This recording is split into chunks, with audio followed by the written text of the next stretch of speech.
Fight Club.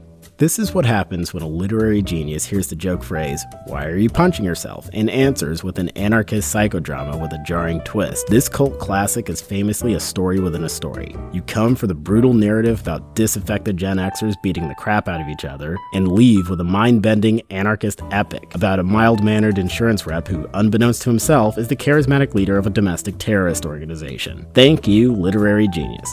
And in this episode, we're going to talk about how Fight Club is even better than you think. A whole 11 years before Christopher Nolan made a thing, this cinematic gem was hiding a third narrative in its compound plot. Buried beneath all the punching, philosophy, and abs is the very relatable story of a troubled person's journey to overcome self-imposed limitations and become a more complete individual. The psychological drama of a man versus his shadow.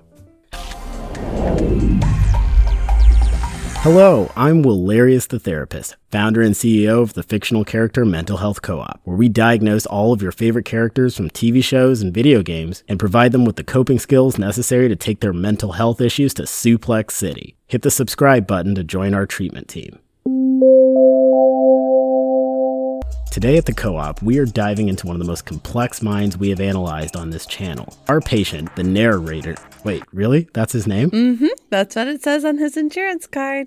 Oh, okay. Anyway, the narrator probably left you with a lot of questions by the time we reach the end of his story. But chief among them is, how do you get this suave sociopath from this special snowflake? Well, today, we answer that question. So in the case of the narrator, the easy part is actually his diagnosis. He is one person with two personalities. Yep, what you were thinking is exactly wrong if you were thinking multiple personality disorder, because that is not what it's called. The condition is called Dissociative Identity Disorder. And if you got it right, extra smart bonus points for you. Feel free to brag about it in the comment section. DID is a very controversial diagnosis, as in, there is a significant portion of the psychological community that is not convinced that it's a real condition. There are definitely people out there who present with apparently distinct multiple personalities and very detailed differences between them, including different posture, speech cadence, word choice, and handwriting. However, the field of psychology is split in two with regards to why this is the case. So let's start with explanation 1.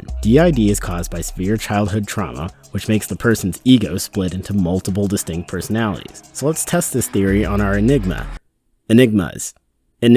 Let's analyze personality 1. Our protagonist presents as a mild-mannered, diligent corporate employee who is not overly aggressive, even when he wants to be. He is conscientious, he is organized, and shows no outside indicators of his discontent. But fortunately for us, we can hear a stream of consciousness and know that, in his case, still waters run very, very deep. The first thing that you notice about the narrator is that his lines in the movie are mostly in his own internal dialogue, and he doesn't say nearly as much to the other characters as he thinks in his own head. This is consistent with the personality trait of introversion. And because we can hear his internal thought process, we realize the narrator is not merely an unthinking cog in the machine, but has an expansive knowledge of his place in his own corporation and his corporation's place in the larger impersonal system of capitalism. Everything's a copy of a copy of a copy. When deep space exploration ramps up, it'll be the corporations that name everything.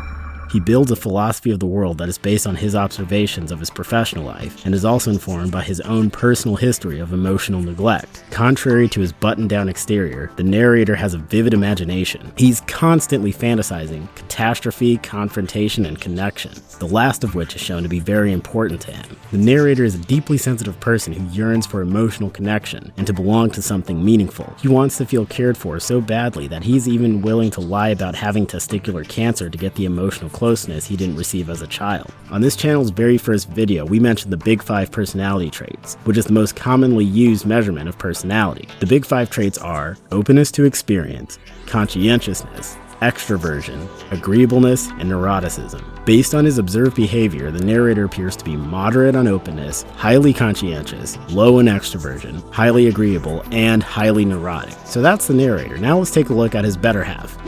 His other better half. Tyler Durden bursts onto the scene with bombastic enthusiasm and seemingly zero concern for pretty much everything. He's charming, childish, and charismatic. He appears to be very much the opposite of the narrator. Tyler is self-confident while the narrator is self-effacing. Tyler is impulsive while the narrator is reserved. But what he has in common with the narrator is that he also has more to him than meets the eye. While the narrator uses silence and politeness to conceal his brooding psychological TARDIS, Tyler uses his bro-ish, live-in-the-moment image to get people to let their guards down, before using a tidal wave of charisma to sweep them into his world of big plans and big ideas. Tyler is perceptive. He can see right through a person to see their wants, needs, and vulnerabilities, and uses a weaponized emotional intelligence to mold them into what he wants. Like a monkey ready to be shot into space. Space monkey. Ready to sacrifice himself for the greater good. Tyler also has a disdain for the corporate machine, but unlike the narrator, has a radical plan of action for actualizing his disdain. He rarely expresses emotion that is not connected to a concrete goal that he has in mind, and seems perfectly fine with this lack of emotion. He is surrounded by people and connected to none of them. Looking at Tyler Durden's Big Five personality traits, we see very high openness, very low conscientiousness, high extroversion, high agreeableness, and low neuroticism. So yeah, they actually seem to be nearly opposite personalities. One guy is an insightful but largely ineffectual workaholic. The other is a dangerous domestic terrorist. Who saw that coming? He did, almost a century ago. In 1921, psychologist Carl Jung published Psychological Types. In it, he theorized that different personalities and pathologies were not the result of psychosexual disruptions, as Freud had thought, but instead of distinct psychological functions: intuition, sensation, thinking, and feeling, each of which can be introverted or extroverted. This theory later became the basis of the Myers-Briggs theory of personality. According to Jung, the more a person expresses one of these functions, the more they will repress its opposite function, becoming a part of the person's shadow. We mentioned our shadow a little bit in our analysis of the Dark Knight's Joker. When it appears in mythology, it represents those wild primitive forces outside of civilization. But according to Jung, what they really are our projections of the more primitive aspects of our own personalities. You've probably seen this. An unemotional tough guy unexpectedly crying at a movie? That's a shadow. A goofball tight end who is secretly very financially prudent? That's a shadow. When the sweet, unassuming free spirit is suddenly ready to fight you about crossing a line you didn't even know was there, that is a shadow. So with this theory of personality in mind, let's take another look at our narrator. We see that he's introverted, suggesting that in the Jungian system, his primary cognitive function would be introverted. In his internal dialogue, we see that his tendency is towards making observations, not judgment. And these observations are abstractions from his immediate experience into insight about the world in general. These all suggest that our narrator would be Jung's introverted intuitive type. Consistent with Jung's picture of the introverted intuitive, the narrator is bookish, imaginative, and a reserved mystery of big ideas. Also consistent with Jung's picture of the introverted intuitive type is that the more the person expresses the traits of an introverted function, the more its polar opposite function is repressed. Listen to Jung's description of the introverted intuitive type's shadow. The introverted intuitive's chief repression falls upon the sensation of the object, for we find in his unconscious a compensatory extroverted sensation function of an archaic character. Impulsiveness and unrestraint are the characters of this sensation. Does that sound like anyone you know? But while they have different approaches to actualizing their goals, they actually have the same goals and same beliefs. The narrator uses emotional dishonesty to create a community, and so does Tyler. The narrator believes that corporations are dehumanizing and emasculating, and so does Tyler. The narrator believes that the loss of the self-preservation instinct is the beginning of freedom, and so does Tyler. Losing all hope was freedom. It's only after we've lost everything that we're free to do anything. Tyler is the repressed, self-actualizing function of extroverted sensation that puts muscle behind the narrator's ruminations. The narrator says, I think, therefore I am. Tyler says, I do, therefore it's done. Let's get drunk. So Jung's theory tells us why, when the narrator's personality split, it split into these components. But how did the narrator's personality split in the first place? Because while the narrator has insomnia and depression, we don't really see a major traumatic experience. So this brings us to theory 2 about the origin of DID, that it is suggested to the patient by a trusted authority, and they internalize the belief that they are two people. Studies show that people with DID tend to be imaginative, check, stressed, check, and highly suggestible. You just want me to hit you. Come on. Why? Why? I don't know why. I don't know.